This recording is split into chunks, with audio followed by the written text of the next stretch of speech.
Pagkatapos tumama ang magnitude 7.8 na lindol sa Mindanao, agarang nagpadala ng tulong sa pamamagitan ng proyektong Lingap sa Mamamayan.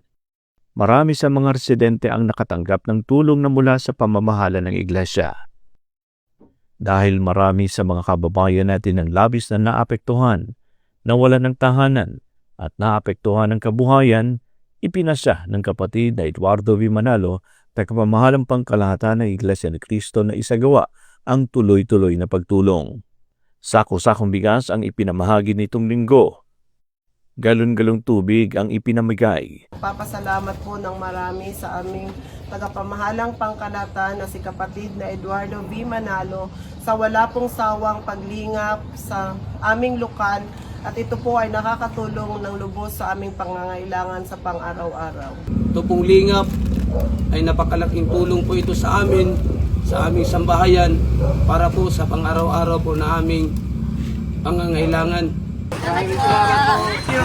Salamat po! May mga tumanggap din ng cash assistance dahil labis na nasira ang kanilang tahanan. Sa kapatid po na Eduardo V. Manalo, maraming salamat po.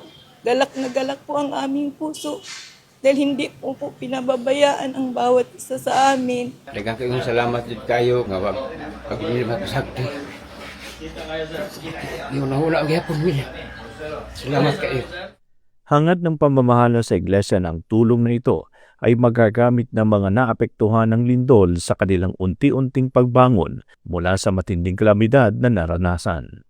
Sa pamamagitan po ng ating pamamahala, hindi po sila kailanman nagkulang ng pagtulong.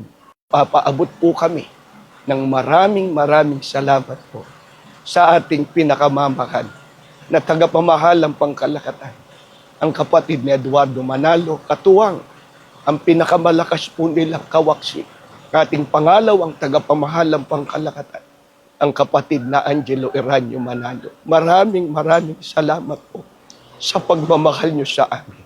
Ang ganitong proyekto ng Iglesia ni Cristo ay isa sa mga paraan upang patuloy na makatulong sa pamahalaan na maipagmalasakit ang ating mga kababayan na naging biktima ng kalamidad at maipanabas sa kanila na sa panahong ito ng labis na kahirapan ay hindi sila nag-iisa. Mula po sa General Santos City, ako po ang kapatid na Jimuel Orbasi III para sa Iglesia ni Cristo News Network.